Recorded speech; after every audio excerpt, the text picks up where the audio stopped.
Sexta-feira, 31ª semana do Tempo Comum. Eu sou o Padre Pedro Paulo e começamos agora mais um programa, a Bíblia no Mundo de Hoje. Sextas-feiras e nós gulosamente olhamos para o domingo.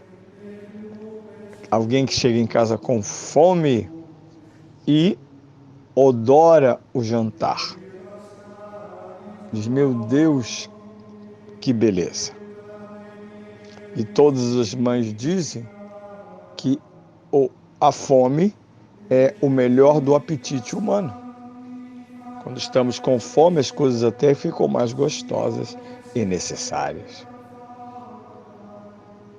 Pois bem, temos fome do que Deus diz e Ele se dirige a nós através da voz límpida, humana e divina, teândrica do seu Filho Jesus, proclamada na igreja.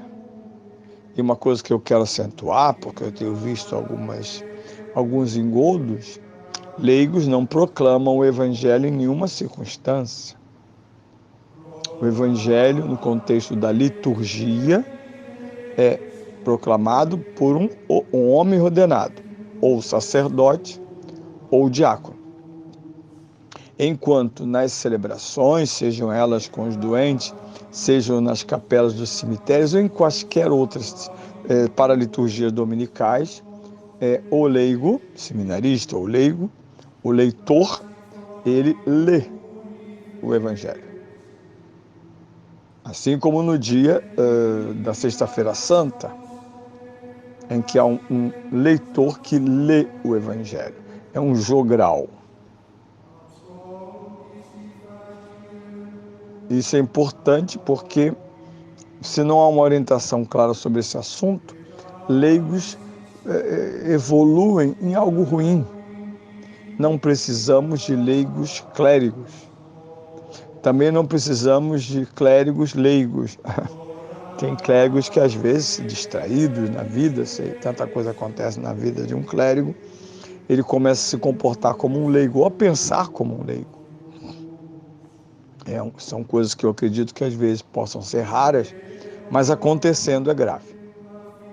Assim como leigos, porque são ministros extraordinários, e há muitos que ainda insistem em usar uma terminologia errada, ministros extraordinários da distribuição da comunhão, ou, como cariocas preguiçosos que somos, ministros da comunhão.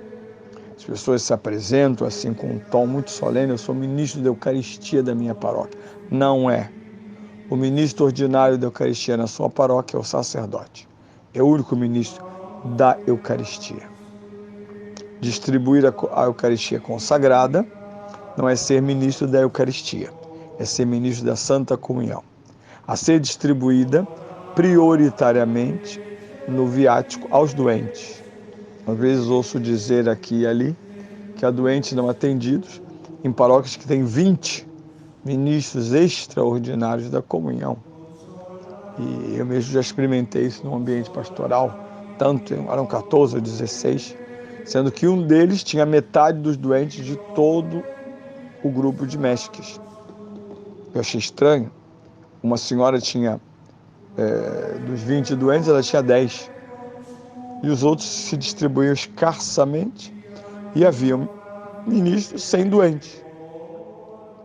Como se a especialização destes ministros extraordinários fosse a missa. E aí a tendência de frequentar a sacristia em demasio tem levado acidentalmente alguns leigos a imaginarem que a sua dignidade é clerical, e não é, de forma alguma. A dignidade do leigo está na sua missão no mundo. Lá onde você é dona de casa, lá onde você é operário, lá onde você é advogado. Imagine os juízes católicos, o que eles não estão fazendo para a gente ter um pouquinho mais de confiança na magistratura, que está bem baixa a nossa perspectiva e visão sobre a magistratura brasileira num todo. Os médicos católicos, você entrar no hospital, saber que aquele médico é católico, que ele tem uma consciência bem límpida do que está fazendo. O professor Temos agora uma horda de meninos formados em pedagogia que foram deformados por ideologias extra-acadêmicas, extra-pedagógicas. Estão se comportando de modo selvagem, às vezes. Um professor católico jamais fará isso enquanto católico. Mas se ele quiser ser católico fora do magistério, ele não é um leigo maduro. Então é muito importante acentuar isso, sendo que o Concílio Vaticano II, seja em Lumen Gentium, mas sobretudo em Gaudium et Spes, fala tanto deste concílio, que aniversaria, é preciso voltar àquelas páginas, e não são páginas. Muitos pensam que o Vaticano II é o primeiro concílio da Igreja. Não, ele está no mundo dos centenas de concílios, um trazendo para o outro a tradição e as inovações ou novas questões, como os dogmas, por exemplo. Virão outros concílios depois do Concílio Vaticano II, é óbvio.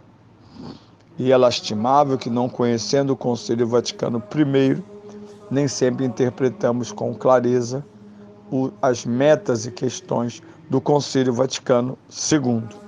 Há um primeiro. Sobre os leigos é preciso voltar a aprofundar isso. Qual é o verdadeiro, não verdadeiro, qual é o primário papel do leigo? Depois ele acrescenta isso, pastoral, uma série de coisas, está ótimo. Afinal de contas, o leigo vive numa comunidade, mas jamais ele é plenamente leigo, porque é ministro de A, B ou C. O primeiro lugar em que ele acorda não é dentro da igreja, ele acorda numa família, ele passa o dia no trabalho. A sua profissão é o primeiro lugar em que ele vai exercer a caridade cristã, o anúncio, o testemunho, como estudante, como trabalhador, como motoboy, como ele quiser, em quaisquer circunstâncias. O evangelho desse domingo é Lucas 20, São Lucas capítulo 20, versículos 27 a 38.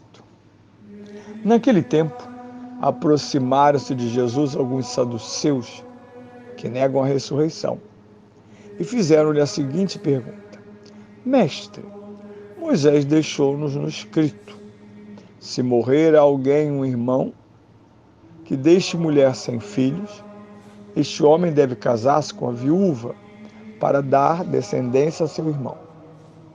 Ora, havia 7 irmãos. O primeiro morreu e casou-se sem filhos. O segundo e depois o terceiro desposaram a viúva, e o mesmo sucedeu aos 7, que morreram e não deixaram filhos. Por fim, morreu também a mulher. De qual destes será a esposa na ressurreição? De qual desses será ela esposa na ressurreição, uma vez que os 7 maridos a tiveram por mulher? Disse-lhe Jesus: os filhos do mundo casam-se e dão-se em casamento. Mas aqueles que forem dignos de tomar parte na vida futura e na ressurreição dos mortos, nem se casam, nem se dão em casamento. Na verdade, já não podem morrer, pois são como anjos. E porque nasceram da ressurreição, são filhos de Deus. E os mortos ressuscitam. Até Moisés deu a entender no episódio da sarça ardente, quando chama o Senhor, o Deus de Abraão, de Isaque e de Jacó, não é o Deus dos mortos, mas dos vivos, porque para ele todos estão vivos. Bem, um belo evangelho. Comecemos pelo início. Trata-se de um diálogo e de uma parábola cínica, que é contada a Jesus para provocá-lo. Os grupos em volta de Jesus, religiosos, não aceitam normalmente as afirmações, para eles, interpretações de Jesus. Porque não crendo que ele é Deus, não há nem sentido no que ele fala. Ele é mais uma interpretação estranha, espúria, e para muitos desses grupos, herética. Trata-se de um grupo muito tradicional na fé católica. Quando abrimos a Bíblia do Antigo Testamento, todos os seus textos, mas também até nos Salmos, nós encontramos a morte como a última página na vida de um patriarca, de Moisés, todos, fora Elias, que tem uma morte misteriosa, todos têm a morte como última estação. E ponto. Nós vamos encontrar essa afirmação. Moisés morreu, choraram durante 40 dias e o bando seguiu adiante. Por isso, a fé primitiva de Israel, mesmo a fé final de Israel, não alude, mas em particular a fé primitiva, hipótese de ressurreição. É uma barreira mental. Por isso, uma parábola cínica sobre 7 homens e uma mulher. E, sobretudo, o cinismo está na pergunta final, que é o objetivo da narrativa dos saduceus. Afinal de contas, na tal vida após a morte, qual é a justiça e a ordem a serem estabelecidas?